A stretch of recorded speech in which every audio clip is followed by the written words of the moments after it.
Alam mo bang karamihan sa tao ay mayroong paboritong kulay? Yung tipong sa paningin nila ito ay kakaiba at natatangi. Kapag pumipili ka ba ng damit, gamit, o kahit ano sa paligid mo, napapansin mo ba na may isang kulay na palagi mong pinipili? Minsan hindi natin ito gaanong pinapansin dahil pakiramdam natin simpleng preference lang ito. Sa video na ito, tatalakayin natin ang iba't ibang kulay na kadalasang nagiging paborito ng mga tao, at kung ano ang maaaring ipinahihiwatig nito tungkol sa kanilang personalidad, relasyon sa ibang tao, at paraan ng pagharap sa buhay. Kung ikaw ay isang taong mahilig sa kulay asul, mapapansin mo na madalas kang naaakit sa mga bagay na may ganitong kulay. Halimbawa, sa pagpili ng damit, gamit, o kahit wallpaper ng cellphone, mas komportable ka kapag may kulay asul. Ang asul ay kadalasang iniuugnay sa katahimikan, tiwala, at pagiging kalmado. Sa maraming pagkakataon, ang mga taong mahilig sa kulay na ito ay may personalidad na mapayapa at hindi mahilig sa drama o gulo. Sa trabaho, kadalasan sila ang mga taong maaasahan at seryoso sa kanilang responsibilidad. Hindi sila madaling magpadala sa emosyon at mas pinipili nilang pag-isipan muna ang isang sitwasyon bago kumilos. Sa relasyon naman, ang mga taong mahilig sa asul ay kadalasang tapat at seryoso sa commitment. Hindi sila madaling pumasok sa relasyon kung hindi nila nararamdaman na may lalim at katotohanan ang koneksyon. Kung ang paborito mo namang kulay ay pula, maaaring ikaw ay isang taong puno ng enerhiya at kumpiyansa sa sarili. Ang pula ay kulay ng lakas, tapang, at passion. Sa maraming sitwasyon, ang mga taong mahilig sa kulay pula ay hindi natatakot ipakita ang kanilang opinyon o ipaglaban ang kanilang paniniwala. Sa trabaho, kadalasan sila ang mga taong may leadership qualities, yung hindi natatakot gumawa ng desisyon at kayang humarap sa pressure. Sa pakikipagrelasyon naman, ang mga taong mahilig sa pula ay kadalasang expressive at passionate. Kapag nagmahal sila, malalim at intense ang emosyon na ibinibigay nila. Kung ikaw naman ay nahihilig sa kulay berde, maaaring ikaw ay isang taong pinahahalagahan ng balance, growth, at katahimikan ng isip.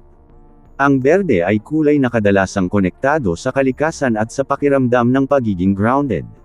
Sa ugali ng tao, ang mga mahilig sa kulay berde ay kadalasang praktikal mag-isip at may natural na kakayahang magdala ng harmony sa kanilang paligid.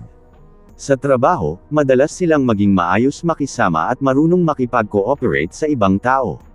Sa pamilya at kaibigan, sila ang madalas lapitan kapag may problema dahil alam ng iba na marunong silang makinig at magbigay ng payo. Kung ang kulay dilaw naman ang madalas mong piliin, maaaring ikaw ay isang taong may positibong pananaw sa buhay. Ang dilaw ay kulay ng optimism, creativity, at curiosity. Ang mga taong mahilig sa dilaw ay kadalasang may masiglang personalidad at madaling magbigay ng good vibe sa mga taong nasa paligid nila. Sa trabaho, sila ang madalas may maraming ideya at hindi natatakot mag-isip ng bagong paraan para gawin ang isang bagay. Sa pakikipagkaibigan, madalas silang maging masayahing kasama na kayang magpatawa at magpasaya ng grupo.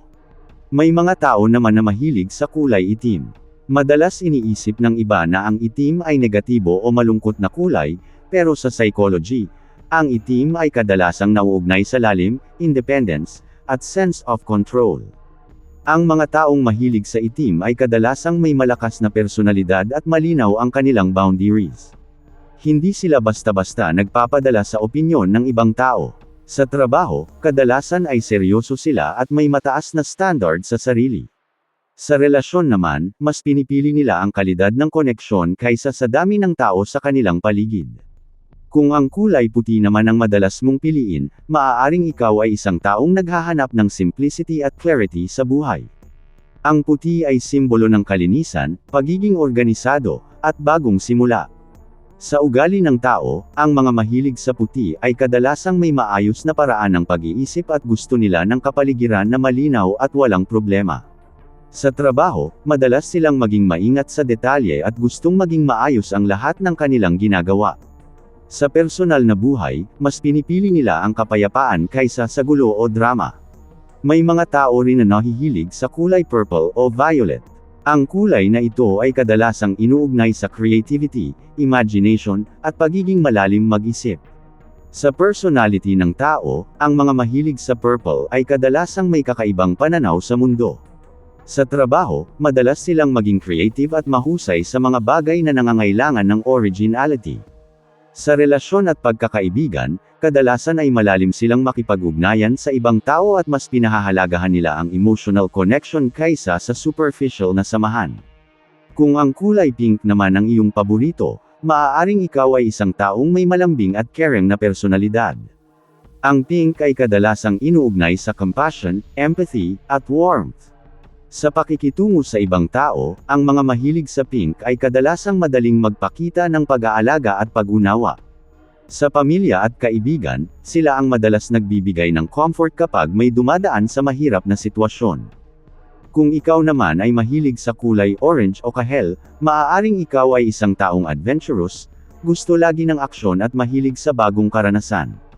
Ang kulay kahel ay hindi lang tungkol sa pagiging masaya, ito ay kulay ng pagkilos at risk-taking.